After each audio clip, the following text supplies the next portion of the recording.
Hello दोस्तों, कैसे हो आप लोग? आई होप सब ठीक ही होंगे। तो हमने आरटी एक्ट 2005 ख़त्म किया है। आज हम शुरू करेंगे पोस्को एक्ट 2012, यानी कि protection of children from sexual offences act 2012, लैंगिक अपराधों से बालकों का संरक्षण अधिनियम। फुल फॉर्म पूछी जा सकती है हिंदी में भी इंग्लिश में भी। पोस्को एक्ट कब का है? 2012 का। तो चलिए इसके फैक्ट देखते हैं। ये अधिनियमित और पारित कब हुआ था संसद में? 19 जून 2012। ठीक है, 19 जून 2012 को हुआ था। 2012 को, ठीक है, 19 जून 2012 को संसद से। और ये लागू या प्रवर्त कब हुआ? 14 नवंबर 2012 को। 19 जून के बाद 14 नवंबर से लागू है।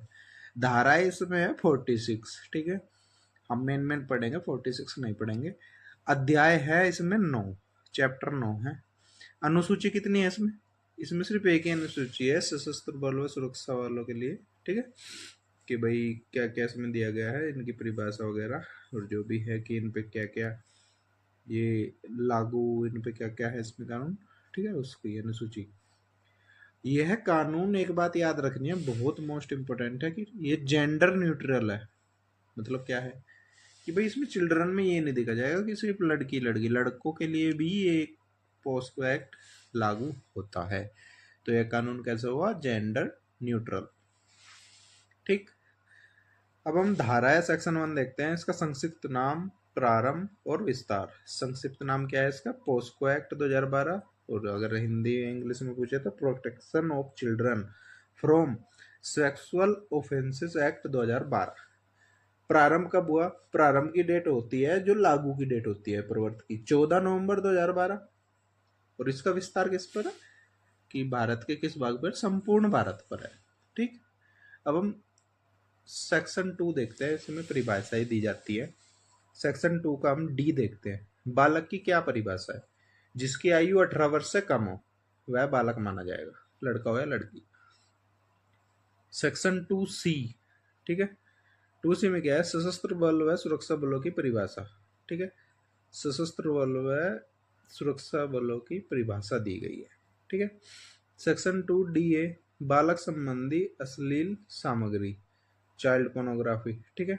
बालक संबंधी अश्लील सामग्री यानी कि चाइल्ड पोर्नोग्राफी की परिभाषा दी गई है। ये क्या होता है, ठीक है। वैसे तो सबको पता ही है कि भाई क्या होता है, आप यूपीएससी की तैयारी कर रहे हैं, लेकिन फिर भी इसके डेफिनेशन में क्या है कि बालक का होना जरूरी है लैंगिक संबंधों में, ठीक है, तथा दृश्य चित्रण यानी कि कोई वीडियो, फोटो, एआई इमेज या वीडियो आदि होना जरूरी है, उसी को ही चाइल्ड पोर्नोग्राफी माना जाएगा, ठीक।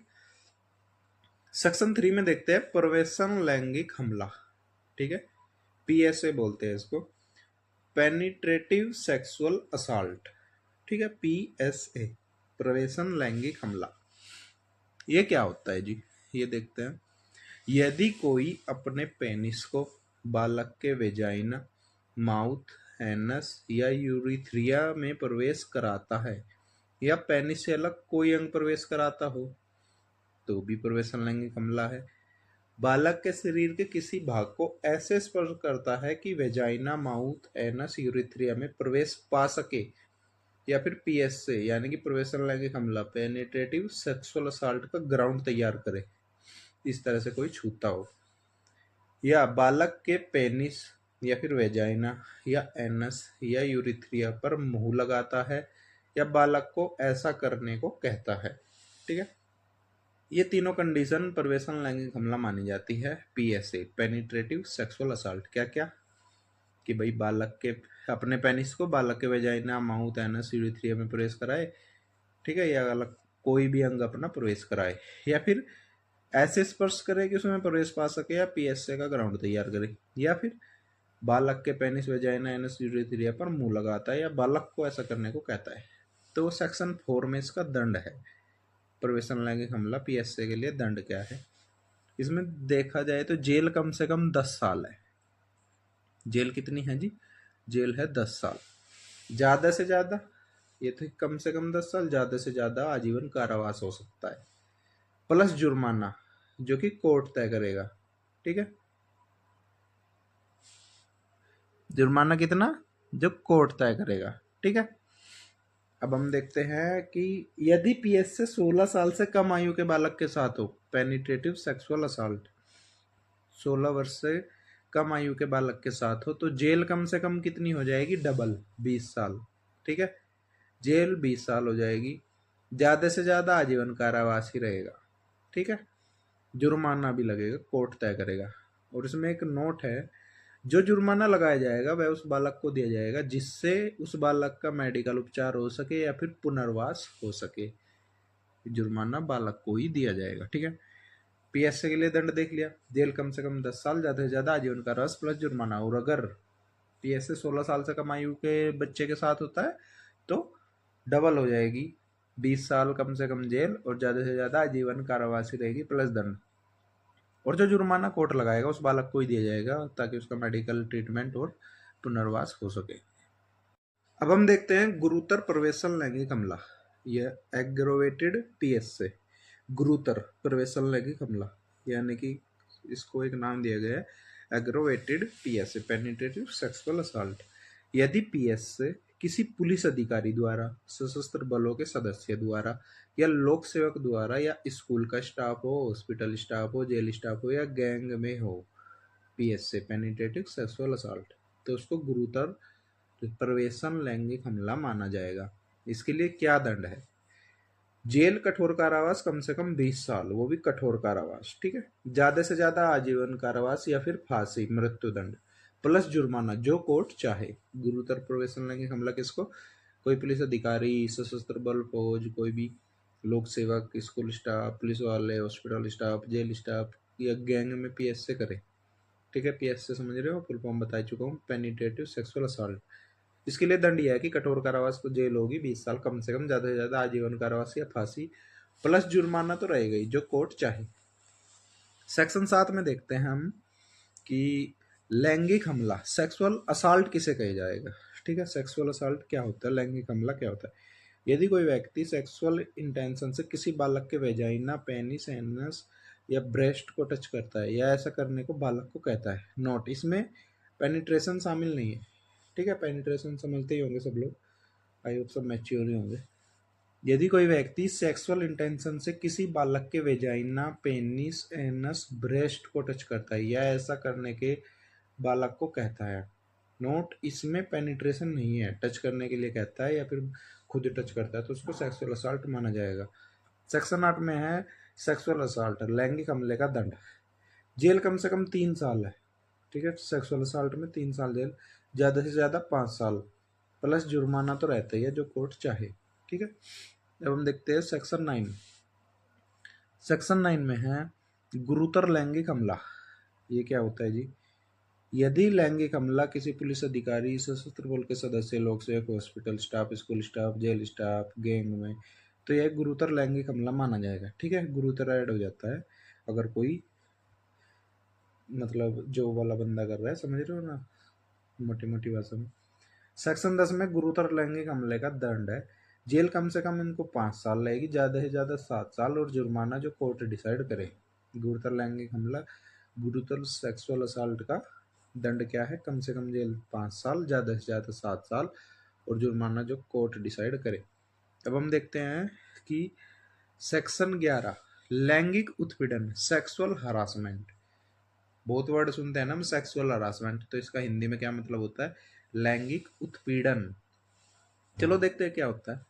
यदि कोई व्यक्ति बच्चे को देखकर, हम बच्चे के बारे में पढ़ रहे थे, हम बच्चे की बात करेंगे, बच्चे को देखकर कोई शब्द करे, आवाज करे, शरीर का कोई भाग दिखाए, अंग विक्षेप करे, साइन मारना भी जिसको कहते हैं, या बच्चे से शरीर का कोई भाग दिखाने को कहे, या बालक को पोर्न, अश्लील कंटेंट दिखाए, बालक का इलेक्ट्रॉनिक, ऑनलाइन किसी भी प्लेटफॉर्म से, फेसबुक, इंस्टा या फिर सीधे पीछा करना या उसको कांटेक्ट करने की कोशिश करना, बालक के शरीर के किसी भाग या सेक्सुअल इन्वॉल्वमेंट की वीडियो को मीडिया में चलाने की धमकी देना, यानी उसके पास किसी के सेक्सुअल इन्वॉल्वमेंट की वीडियो वगैरह, फोटो वगैरह है, मीडिया में चलाने की धमकी दे रहा हो, या पोर्नोग्राफी का प्रलोभन देता है।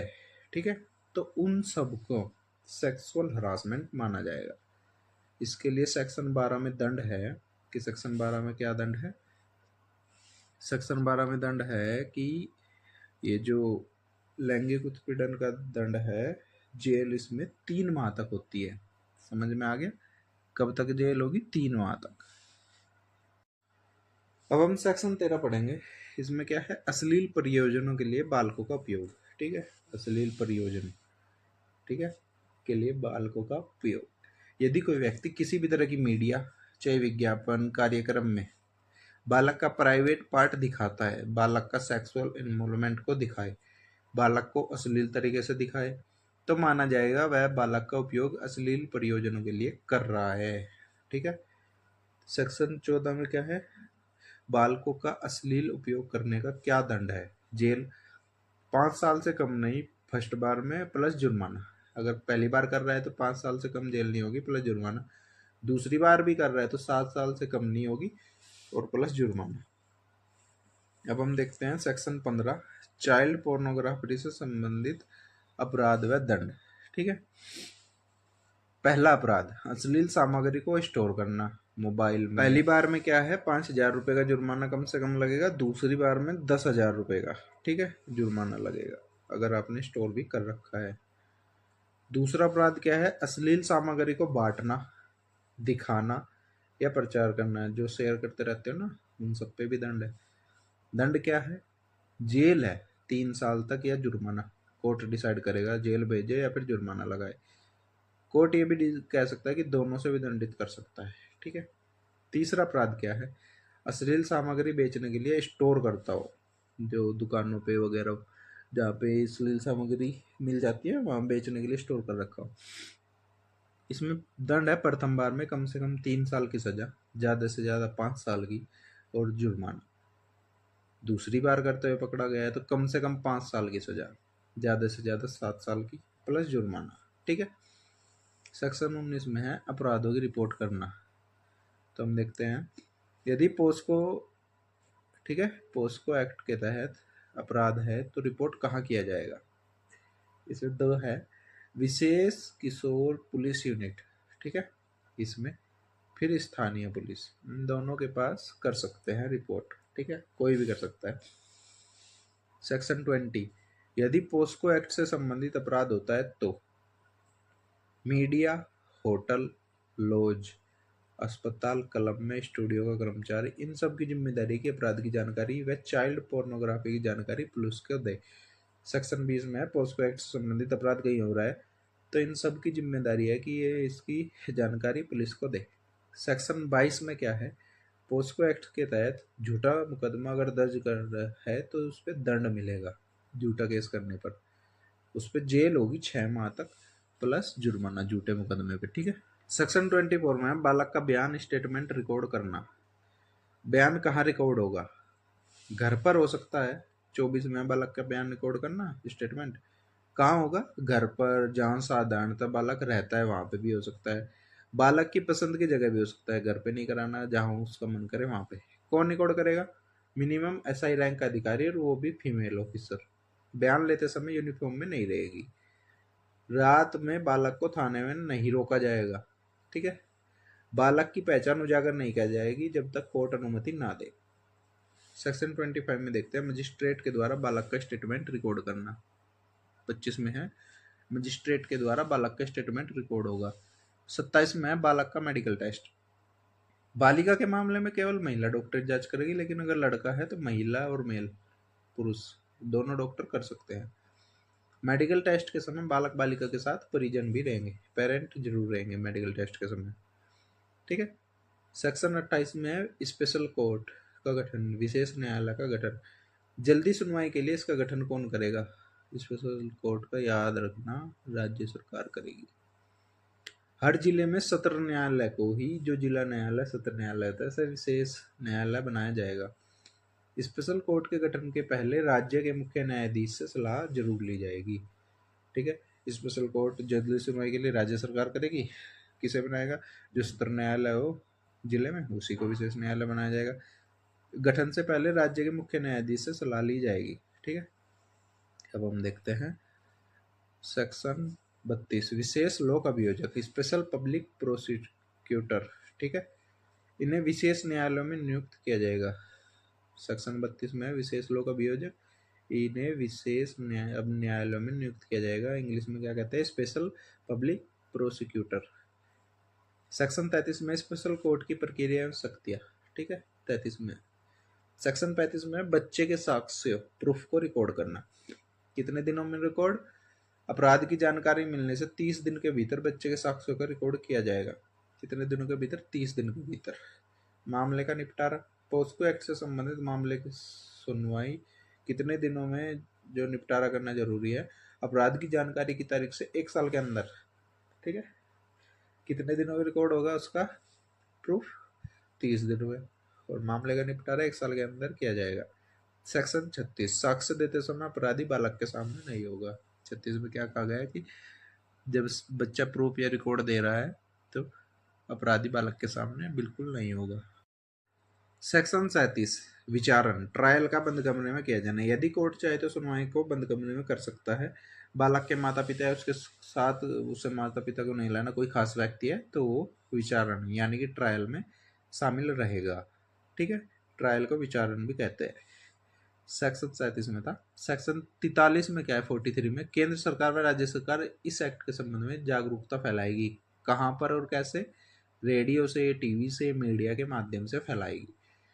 सेक्शन 44, पोस्को एक्ट के क्रियान्वयन की रिपोर्टिंग में मॉनिटरिंग यानी कि देखरेख की जिम्मेदारी बालक अधिकार संरक्षण आयोग करेगा। कौन करेगा इनकी मॉनिटरिंग और रिपोर्टिंग? बालक अधिकार संरक्षण आयोग। और ये कहाँ का होगा? केंद्र और राज्य दोनों का होगा, ठीक है। दोनों की देखरेख करेगा, केंद्र और राज्य दोनों की देखरेख यही बालक अधिकार संरक्षण आयोग करेगा। सेक्शन 45 में क्या है, पोस्को एक्ट के संबंध में नियम बनाने की शक्ति किसकी है? केंद्र सरकार के पास है। राज्य सरकार के पास पोस्को एक्ट के संबंध में नियम बनाने की शक्ति बिल्कुल नहीं है। राज्य सरकार के पास बिल्कुल नहीं है। तो चलिए दोस्तों, आज हमने पोस्को एक्ट 2012 खत्म किया और नेक्स्ट जो मूल विधि का टॉपिक रहेगा उसमें हम जल्दी मिलते हैं और शॉर्ट में करेंगे, ठीक है। और आई होप इन सब से आपको क्वेश्चन मिल जाएंगे, ज़्यादा पढ़ने की ज़रूरत नहीं है। अगर आपको कुछ समझ में नहीं आ रहा है तो आप कमेंट में ज़रूर बताना। और अगर आपको क्लास में कोई प्रॉब्लम या फिर ऐसी कुछ चीज़ फेस हो रही है तो बताना, उसमें सुधार किया जाएगा। तो चलिए दोस्तों, मिलते हैं नेक्स्ट टॉपिक में। Bye bye.